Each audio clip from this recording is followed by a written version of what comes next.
Hello my friend, today I am here with a foundation review. This week we're going to be taking a look at the brand new COVERGIRL Vitalist Elixir foundation. This is the foundation that just launched. I have mine in the shade 605, which I believe is the lightest shade it comes in. If you are in the States and you're looking at this foundation, it is called something different. It is called the Healthy Elixir foundation, I believe, whereas here it's Vitalist. It's got healthy in the name somewhere, and I think the rules in Canada and in the US are different for when something can be labeled healthy and when it can't be. And so in Canada, it's just not allowed to be called healthy, whereas in the States it can. At least that's my understanding of it. I found that a little bit sketchy. What is in it that Canada doesn't think is healthy, but America does? I don't know. I don't know. I picked this up for about $13 at Shoppers Drug Mart, and Shoppers does tend to be a little bit more expensive, so it's really not that big of a hugely expensive foundation. Really quickly here, it doesn't say a lot about this foundation on the website. Wow, those shades look all the same. Look at those. None of those look different. So mine is Ivory 605, but I feel like I could have bought Classic Ivory or Creamy Natural and had the same. Okay, whatever. Vitalist Elixir Foundation. Discover healthy looking skin, bottled. New Vitalist Elixir Foundation is infused with skincare ingredients and SPF 20 for correction, protection, and perfection, all in one.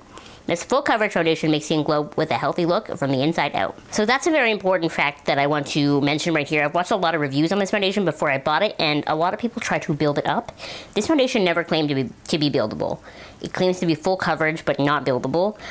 So it's supposed to be full coverage on the first go, and I don't agree with that. I think it's probably medium coverage, like maybe high medium, but it definitely didn't cover most of my zits when I was wearing it. So just keep that in mind. Not really buildable, but it wasn't supposed to be. But not really full coverage, and it was supposed to be that. To me, this foundation is supposed to be the drugstore answer to the Bourjois Healthy Mix Serum Foundation.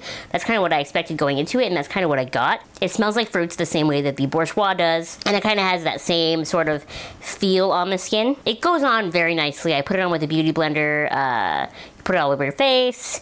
Does perfect the general look of your skin and look really natural, but unfortunately, I can't give this foundation a glowing review. And I think that is just largely because I just don't like COVERGIRL foundations. I try so hard. I've tried so many COVERGIRL foundations. You've never seen like any of them on my channel, I don't think. I don't think I've ever reviewed a COVERGIRL foundation. I don't think so. No, actually. But I've tried a lot. And my issue with COVERGIRL foundations is they typically dry, kind of dry on my face. Like the longer I wear it, the more dry and patchy it looks. And you can't really see that so much in the demo and in the wear test that I did for you here, but just trust me, it does. And then the other big issue I have is that it really oxidizes. Like sometimes by the end of the day when I am wearing this foundation, my face is a completely different color than the rest of my body. Even if I powdered, even if I use a setting spray, it is an intense oxidization. And I've had that with every COVERGIRL foundation I've ever tried, so it's not just this one. And that alone, the oxidizing thing, is enough to make me not want to wear a foundation. In theory, I love this foundation. I love that it's good for your skin. I love that it comes with a pump. I love that the pump even like locks. So if you click it this way, like it won't pump. Like so safe for travel. Terrible color selection, but it does generally look nice on your skin, especially after immediate application. But I mean, I'm already so short that I really can't rock the Oompa Loompa look.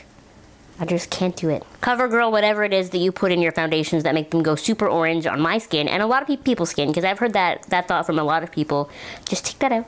Or just put something else there.